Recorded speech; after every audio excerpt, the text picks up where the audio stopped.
Përshëndetje miq. Sot do t'ju tregoj një histori të vërtet dashurie. Një histori që dëshmon se ndjenjat e pastra nuk blihen me para.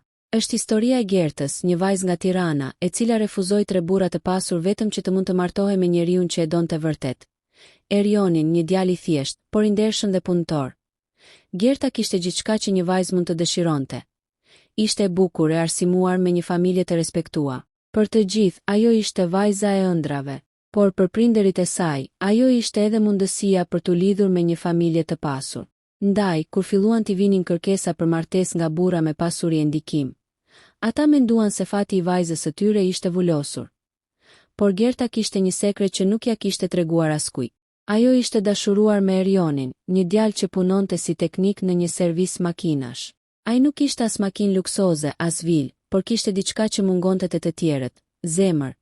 Erioni e trajtonte me respekt, e dëgjonte, i jepte siguri, dhe ajo ndjente se më në fund kishte gjetur dashurinë e vërtet. Kur prindërit e saj mësuan për këtë lidhje u tronditën. Si mund të lësh pas 3 burra me pasuri për një djalë pa asgjë? I thanë ata. Por Gerta, me sytë e mbushur me lot, ju përgjigj.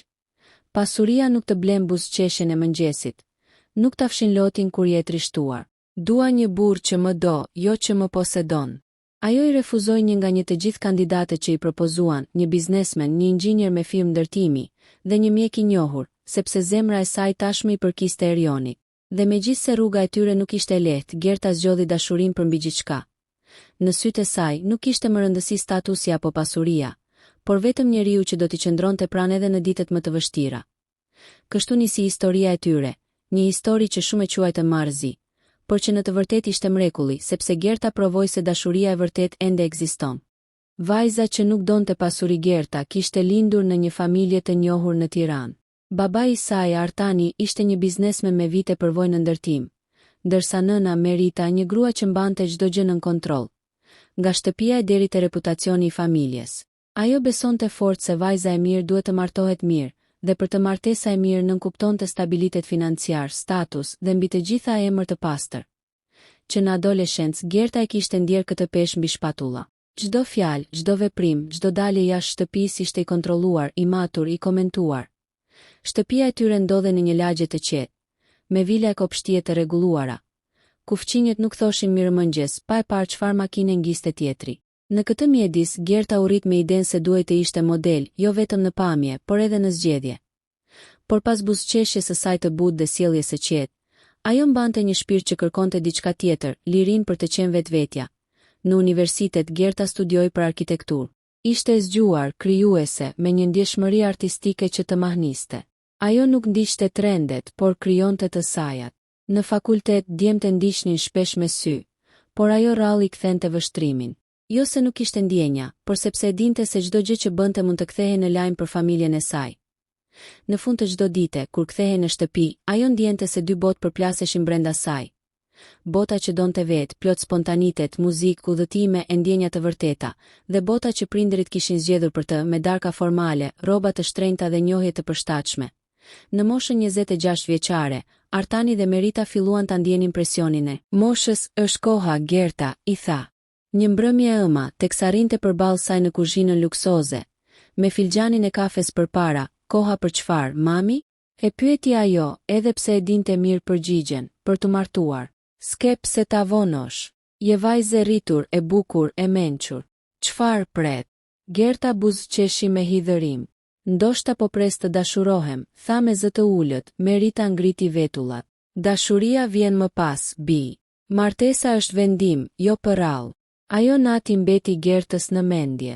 Ishte hera e parë që e kuptoi se për nënën e saj, dashuria nuk ishte vend në ekuacionin e jetës. Ishte një luks, jo një domosdoshmëri. Pak javë më vonë, prindërit e saj e ftuan në një darkë të veçantë. Kishin përgatitur gjithçka. Tavolinën, ushqimin, madje edhe veshjen që duhej të vishte. Sot do të takosh dikshum të mirë, i tha babai me ton krenar.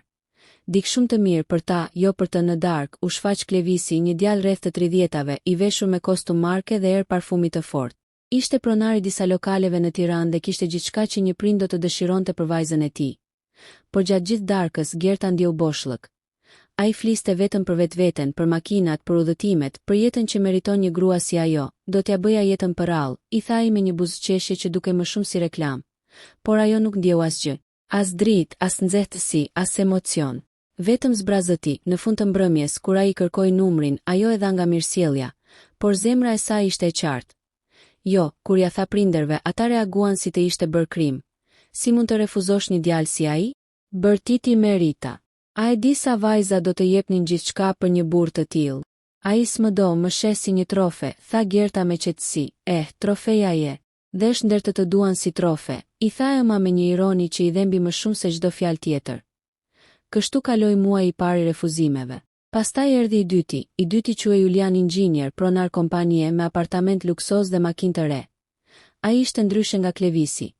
Më I edukuar, më I qetë, më I përmbajtur, por sërish diçka mungonte. Në çdo takim ai fliste për plane, investime, për një jetë të rregullt të pasur. Në një nga takimet e tyre, teksa pinin kafe, ai tha: "Shiko Gerta, unë jam romantik. Nuk di t'i them shumë fjalë, por mund të garantoj një jetë pa mungesa. Një shtëpi udhëtime, siguri. Dashuria vjen me kohë." Ajo e pa drejt në sy dhe tha: "Ndoshta dashuria vjen, por jo kështu. Jo si llogari bankare." Kështu refuzoi edhe të dytin, këtë herë në shtëpi shpërtheu një stuhi. Artani nuk fliste me të përditë të tëra, ndërsa Merita u mbyll në dhomë duke qarë, na turpërove, I tha një mëngjes. Të gjithë po pyesin pse nuk po pranoni asnjë burr. A e kupton çfarë po bëm me jetën tënde? Gerta heshti. Vetëm në mbrëmje, kur mbeti vetëm në dhomë, shpërtheu në lot. Jo nga pendesa, por nga lodhja. Ishte lodhur së bindurit të tjerët për atë që ndjente vetë. Refuzimi I tretë erdhi një vit më vonë, kur ajo tashmë punonte si arkitekte në një studio moderne. Atë ditë në zyrë kishte ardhur për vizitë një klient I ri, një mjek I njohur Ardiani që kërkonte projekt për shtëpinë e tij të re. Ishte I pjekur, I suksesshëm, me të gjitha cilësitë që do të kënaqnin çdo prind. Në mënyrë të çuditshme, këtë herë prindërit e saj nuk I dhanë as kohë për të njohur njeriun. "Ky është njeriu I duhur," I tha. Baba I prerë. "Mjaft me refuzime, Gerta. Nuk jemi këtu për të luajtur." Por Gerta e ndjente se edhe ky ishte një tjetër projekt I përkryer, pa ndjenjë, pa emocion. Në takimin e parë, Ardiani I foli për rutinën e tij, për pacientët, për suksesin, për jetën e disiplinuar. Në fund I tha me ton të qetë: "Jam në moshë për të martuar dhe dua një grua që di të qëndrojë në nivelin tim. Nga çfarë kam parë, ti plotëson të gjitha kushtet." Ajo buzëqeshi me dhimbje. "Unë nuk jam kusht," tha butë dhe iku. Ajo natë ishte vendimtare. Për herë të parë, ajo nuk qau. Nuk u ndje fajtore. Vetëm e qetë, në heshtje, ajo mori një vendim. Nuk do t'i jepte maskujt të drejtën ta zgjidhte fatin e saj. Nëse do të martohej ndonjëherë, do ta bënte për dashuri, jo për komoditet. Nga ajo ditë, Gerta nisi të ndryshonte. Filloi të kalonte më shumë kohë me veten, me miqt, me librat. Filloi të shihte botën ndryshe, më me ngjyra, më me shpirt. Por një ditë, krejt papritur, jeta ja solli përballë atë, djalin që s'kishte para, por kishte gjithçka që ajo kishte kërkuar pa e ditur, quhej Erion. Një djalë I thjesht, punëtor, me duar që tregonin mundin dhe sy që flisnin me ndershmëri. Por ajo është një histori që do të fillojë në pjesën tjetër. Ai që nuk kishte asgjë, por I dha gjithçka pas refuzimit të tretë. Jeta e Gertës hyri në një qetësi të çuditshme. Për herë të parë ndjente se po jetonte për veten e jo për të tjerët. Nuk I interesonin më darkat me njerëz që I zgjidhnin prindërit, as bisedat për statusin, as pyetjet e pafundme të afërmve. "Kur do martohesh, moj Gerta?" Tani, çdo mëngjes niste me një ndjesë si çlirimi. Punonte në një studio të vogël arkitekture në qendër të Tiranës, dhe aty gjente paqen që I mungonte në shtëpi. Ishte vendi I saj, ku idet kishin zë dhe askush nuk e gjykonte. Një ditë pranvere, ndërsa po mbikëqyrte punimet e një apartamenti që po rikonstruktohej në Myslimshyr, ajo u ndesh për herë të parë me Erionin. Ai ishte një nga punëtorët e firmës që merrej me montimin e mobiljeve. Një djalë rreth të 30-tave me duar të forta, fytyrë të ndershme dhe sy që të jepnin ndjesinë se mund t'i besoje pa u menduar 2 herë. Në fillim Gerta nuk I kushtoi shumë vëmendje. Ishte mësuar të kishte përreth njerëz të ndryshëm në terren. Por ajo ditë ishte ndryshe. Ndërsa po matnin disa elemente në mur, ai u afrua dhe I tha me një buzëqeshje të qetë: "Mos u mërzit, arkitekte. Ky mur s'ka faj, po ky banori që ka harruar t'i rregulloj tubat." Ajo qeshi lehtë. Ishte hera e parë pas shumë kohësh që dikush e bënte të qeshte pa mundim. "Ti qenke me humor, për dikë që po merret me tuba."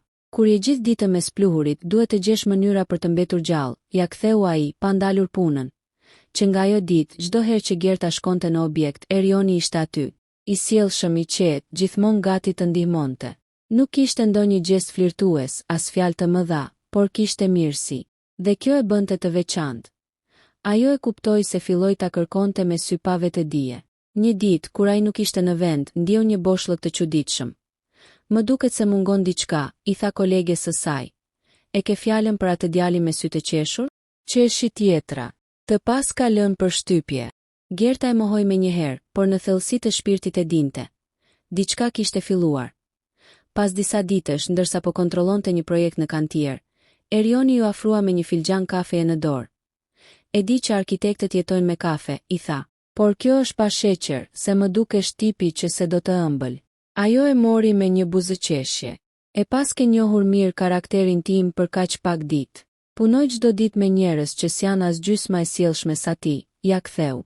E mësoj shpejt kush ka shpirt e kush mask. Që nga ajo ditë, çdo kafe e mëngjesit u bë një ritual i vogël mes tyre. Nuk flisnin shumë, por kishte diçka në heshtje mes tyre. Një qetësi që flet më shumë se çdo fjalë. Në mbrëmje Gerta mendonte për të. Për duart e tij të forta që i kujtonin realitetin e vërtetë të jetës, për sytë që qeshnin pa pretendim, për mënyrën si e shikonte, si të thoshte, unë nuk të gjykoj. Një pasdite, teksa po dilte nga zyra, e pa pranë derës me një çadër në dorë. Po bie shi, i tha. Mos do të shoqëroj deri te stacioni. Ajo hezitoi për një moment, por pranoi, në rrugën drejt stacionit, nuk flisën shumë. Vetëm hapat që binin mbi kaldrëm dhe era që përplasej në përpem. Por ajo ndjeu diçka që se kishte ndjer kur më parë, siguri, kur arritën, ajo e falenderoi. Ai vetëm buzëqeshi dhe tha.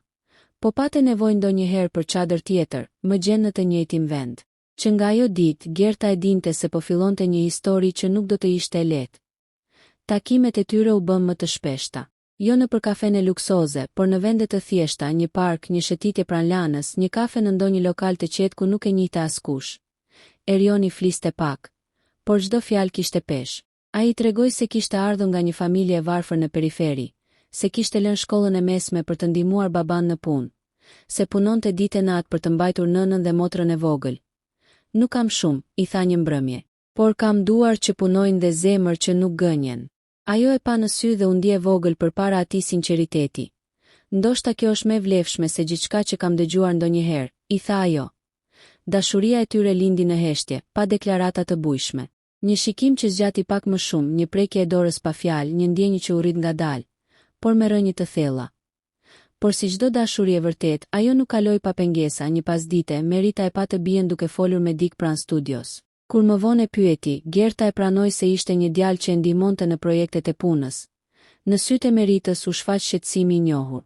Një djalë i punës, nga kush familje është? Punon në servis, u përgjigj Gerta me zë të qetë. Merita ngriti zërin. Servis, do të thuash mekanik. Po, mekanik, po që rëndësi ka? Ka, Gerta. Shumë madje. Ti e vajzë e arsimuar, e ndershme, nga familje e mirë. Si mund të ulesh në atë nivel? Ajo nuk foli më. Vetëm u ngrit dhe u mbyll në dhomë. Por në zemër ndjeu diçka që nuk ishte ndjer më parë forcë. Atë natë, ajo shkroi një mesazh për Erionin. Nëse ndonjëherë të duket se po largohem, mos mendo se su dashurova. Thjesht më mungon guximi të luftoj me gjithë botën. Ai ja ktheu menjëherë. Unë nuk të kërkoj të luftosh për mua. Të kërkoj vetëm të mos dorëzohesh për veten. Këto fjali ndezën zemrën. Ajo vendosi ta takonte sërish, pavarësisht frikës. Një mbrëmje në parkun e liçenit, Gerta u shfaqe qetë. Por sytë e saj flisnin ndryshe. Jam lodhur, i tha. Dua thjesht të jem e lumtur, pa llogari, pa para, pa maska. Erioni e mori dorën. Lumturia nuk blihet, Gerta. Ajo ndërtohet. Unë s'kam shumë për të të ofruar, por çfarë kam e ndaj me ty. Ajo e përqafoi. Ishte hera e parë që e përqafoi Dik pa frikë, pa ndrojtje. Ishte si të gjente më në fund strehën që kishte kërkuar gjithë jetën. Por fati nuk i la gjatë në paqe. Një ditë, ndërsa po dilte nga puna, e pa të ëmën duke e pritur përpara studios. Merita kishte zbuluar gjithçka. Mos guxo ta shohësh më atë djalë. Hi tha prerë. Nëse e do, harroje. Ai s'është për ty. Do të rënoj jetën. Jo, mami, tha Gerta me zë që i dridhej. Ai është i vetmi që s'po përpiqet të ma blej jetën. Po atëherë do më humbësh mua. Bërtiti e ëma, ajo heshti. E dinte që tani duhet të zgjite. Dashurinë apo miratimin e familjes. Netët që pasuan ishin të gjata. Ajo nuk flinte, vetëm mendonte. Në njërën anë, zëri i nënës që i përsëriste fjalët mos u turpëro, dhe në anën tjetër, sytë e Erioni që i thoshin beso. Në fund zgjodhi zemrën. E takoi fshehurazi dhe i tha: "Do të ndjek kudo, edhe nëse humbas gjithçka tjetër." Erioni e shikoi gjatë. "Mos më jep premtime, Gerta. Vetëm qëndro. Kjo më mjafton." Dhe ajo qëndroi. Dashuria e tyre filloi të bëhej më e fortë, më e thellë, më e ndjerë. Ishin dy botë të ndryshme që po mësonin të bashkëtonin. Ajo i mësoi atij fjalët e bukura që s'kishte guxuar t'i thoshte askujt. Ai mësoi asaj vlerën e punës, të përpjekjes, të ndershmërisë. Në fund të ditës, ajo kuptoi se për herë të parë në jetë ishte vetvetja. Por përpara tyre po afrohej stuhia më e madhe, kur familja do të zbulojë gjithçka publikisht dhe do ta vërë përballë një zgjedhjeje të dhimbshme. Dashuria triumfon pas muajsh takimesh të fshehta dhe momenteve të mbushura me emocion. Gerta kuptoi se zemra e saj nuk do të pranonte tjetër zgjedhje përveç Erioni. Çdo ditë që kalonte pranë tij, çdo buzëqeshje, çdo vështrim i thoshte: "Ky është njeriu për mua." Por sfida më e madhe mbetej, prindërit e saj. Merita dhe Artani ende nuk e kishin pranuar idenë që vajza e tyre do të martohej me një djalë që nuk kishte pasuri, status apo lidhje me elitën. Çdo përpjekje për të shpjeguar ndjenjat e saj përballej me fjalë të forta. "Do të pendohesh. Ai nuk mund të garantojë asgjë," thoshte babai. "Nuk e kuptoj pse nuk mund të zgjedh vetë jetën time," përgjigjej Gerta me qetësi dhe vendosmëri. Një ditë, pas një debati të gjatë, Gerta vendosi të bëjë një hap të madh. Ajo i ftui prindërit të takoheshin me Erionin në një kafene të qetë, larg syve të njohurve. Ishte momenti që do të provonte jo vetëm dashurinë e saj, por edhe guximin për të mbrojtur atë që ndjente. Erioni erdhi me një dhuratë të vogël, një buqet lulesh të thjeshta, por me një letër ku i tregonte Gertës se sa e donte. Ai nuk kishte veshur kostum të shtrenjtë, nuk kishte makina luksoze, por kishte sinqeritet dhe respekt. Kur ulën përballë prindërve të Gertës, fillimi ishte i vështirë. Babai e matte me sy, duke vlerësuar çdo veprim, çdo fjalë. Nëna ishte e rezervuar, si të kërkonte një gabim, por Erioni foli qetë dhe me vendosmëri. "Zotëri zonje, e di se nuk kam asgjë nga ato që shikoni tek burrat e tjerë, por kam diçka që nuk blihet me para. Zemrën time, ndershmërinë dhe dëshirën për të bërë gjithçka për të pasur një familje të lumtur." Merita u shikua me Artanin dhe ndjeu diçka të ngrohtë në shpirt. Nuk ishte një garanci materiale, por sinqeriteti i tij ishte diçka që s'mund të injorohej. Ajo pa sytë e Gertës, të mbushur me lot, dhe kuptoi se vajza e saj nuk kishte nevojë për luks. Ajo kishte nevojë për dashuri. Më pas ndodhi momenti vendimtar. Babai, i cili kishte qenë gjithmonë i prerë dhe i vendosur, ngriti dorën dhe tha: "Gerta, ne kemi gabuar duke menduar se lumturia matet me para. Nëse ky djalë të bën të lumtur, atëherë ke të drejtë. Unë nuk mund të mohoj këtë zgjedhje." Lotët e Gertës rrjedhën pa mundur t'i ndalonte. Ishte hera e parë që ndjente se gjithë zemra e saj ishte mbështetur nga familja. Erioni e mori dorën dhe tha: "Premtoj se çdo ditë do të luftoj për të bërë të lumtur." Pas këtij takimi, gjithçka ndryshoi. Gerta dhe Erioni filluan të planifikonin jetën e tyre bashkë. Nuk ishte një rrugë pa sfida, jetesa e përbashkët nuk ishte lehtë, dhe kishte pengesa të vogla që duhej të kapërcenin. Por ata i përballuan bashkë me respekt dhe durim. Për muaj të tërë, ata organizuan martesën me kujdes. Nuk kishte gala të mëdha, as festa luksoze, por kishte ngrohtësi, buzëqeshje dhe dashuri. Mik dhe familjarë të dyve ishin aty, duke ndjerë emocionin që nuk matet me pasuri. Në ditën e martesës, Gerta e veshur me një fustan të thjeshtë por të bukur, hyri në sallë dhe pa Erionin duke e pritur me një buzëqeshje të qetë dhe syt plot dashuri. Ishte momenti që e kishte ndëruar gjithmonë të martohej për dashuri, jo për para. Kur than po, një val lumturie mbushi zemrat e të gjithë të pranishmëve. Gerta e kuptoi se çdo sakrificë kishte vlejtur. Ajo kishte refuzuar 3 burra me pasuri për të zgjedhur dashurinë e vërtetë, dhe tani po fillonte një jetë të re, me njeriun që e donte me gjithë shpirt. Pas martesës, ata filluan jetën e tyre në një apartament modest, por plot ngrohtësi. Çdo mëngjes, Gerta zgjonte pranë Erionit dhe ndihej e lumtur pa kufi. Ai nuk kishte para të shumta, por kishte zemër dhe përkushtim. Ata punuan bashk, ndihmuan njëri tjetrin të rriteshin dhe ndërtuan një familje ku respekti dhe dashuria ishin parimet kryesore. Dhe kështu Gerta kuptoi mesazhin më të madh të jetës.